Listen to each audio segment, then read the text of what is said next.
Welcome back. You're still watching Prime Morning here. Well, just a quick run through what's going to be happening on the show as well. Later on our entertainment segment, Ajete Annan will be joining us. And of course, we also have one of Ghana's finest, or two of Ghana's finest comedians will be joining us, or stand-up comedians will be joining us on the show later on as well. You don't want to miss that. Foster Romanus and Daniel DeLong will be here. It's a brand new show coming up, or theatrical event coming up, and they'll be giving updates on that as well.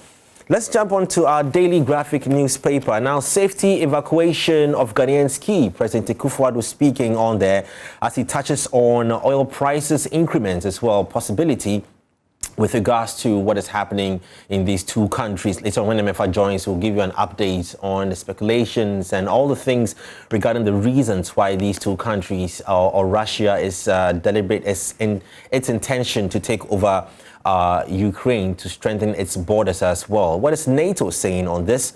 All these updates will be on our Beyond the Headlines later on. Well, Electoral Commissioner's appointment must be competitive. Also, Professor Ajimandua speaking here. And government pays 16.45 billion Ghana cedis to power producers, the Deputy Minister of Energy touts. Rather a very gruesome story at the back page of the Daily Graphic here. It says, man butchers daughter and injures wife over a misunderstanding on a bar of soap, of toilet soap. You should read the story here. It's quite graphic. Well, he tried to abscond, but the community members grabbed him and handed him over to the police as well. And these stories in the Daily Graphic newspaper. Let's go into the Chronicle newspaper. Also, same story here. Akufo-Addo dreads Russia-Ukraine war on fuel prices and safety of Ghanaians. And the stories here. Ghanaian students in Ukraine call on government for evacuation.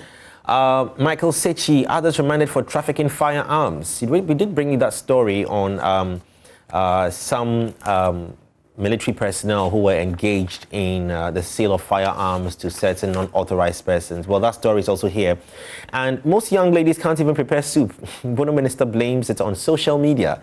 Absentee MPs to know their fate today, Speaker declares. And I think you know who will be the biggest culprits on all this as well. Banking sector crisis, big story in the center page here. The story of the collapsed multi-million cassava processing factory in Gomua.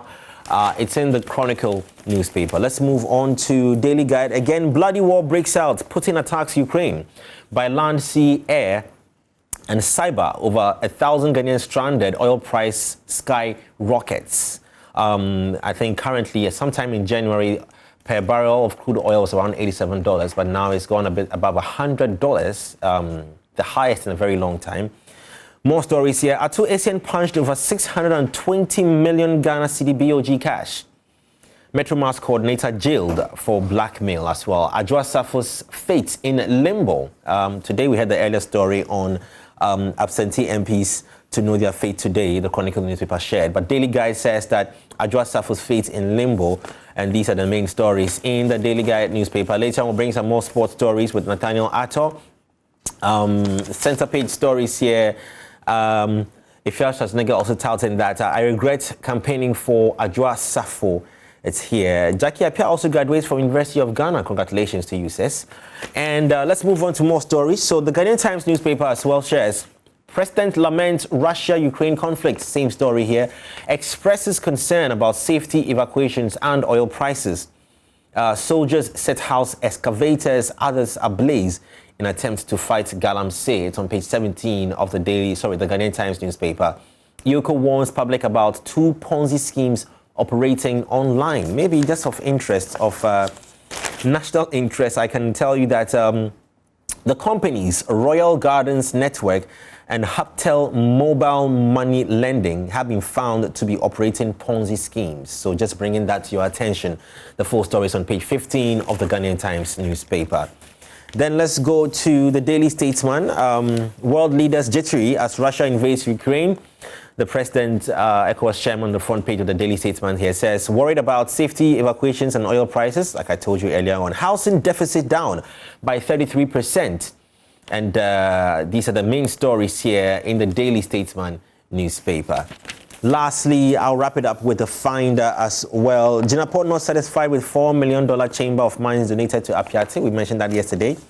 Oil soars to $105 after Russia attacks Ukraine. In Russia-Ukraine conflict, the president concerned about safety again, evacuations and oil prices. And these are the stories in the Finder newspaper.